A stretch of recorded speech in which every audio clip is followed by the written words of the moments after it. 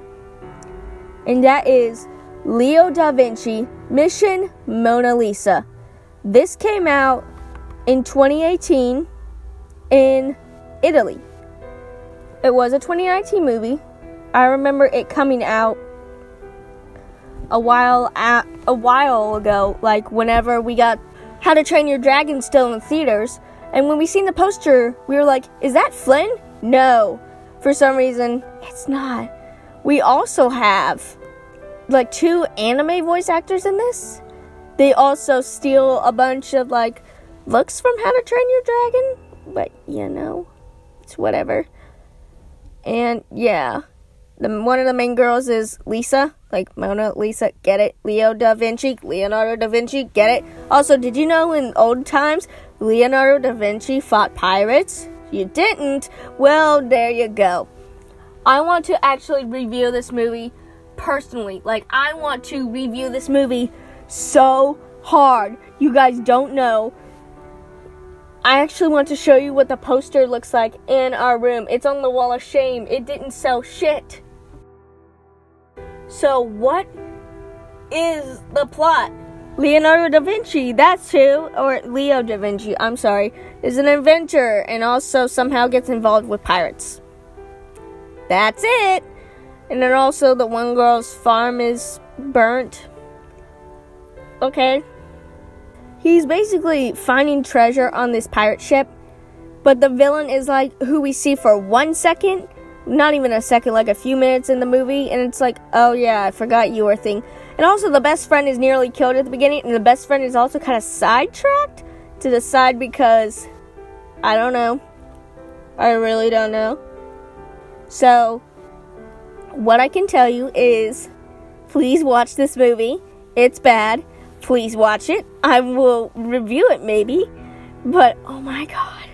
This movie is so bad. It's an hour and 25 minutes, but it's still like, really? We had this movie? At number 1, not Cats? Well, here's the thing.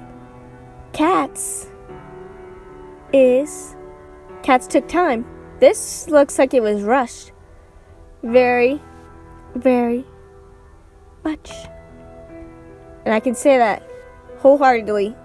This looks rushed. Not only that, but there were times where characters talked over each other. They're like, how you guys go? Let's go up there. And then like they'd have a second to pause, and then they're like, yeah. So, I guess that's kind of it. Look forward to stuff later on. I don't know. The last Goosebumps might be out. Go check that out, maybe. I don't know. But if it's not, it's coming soon.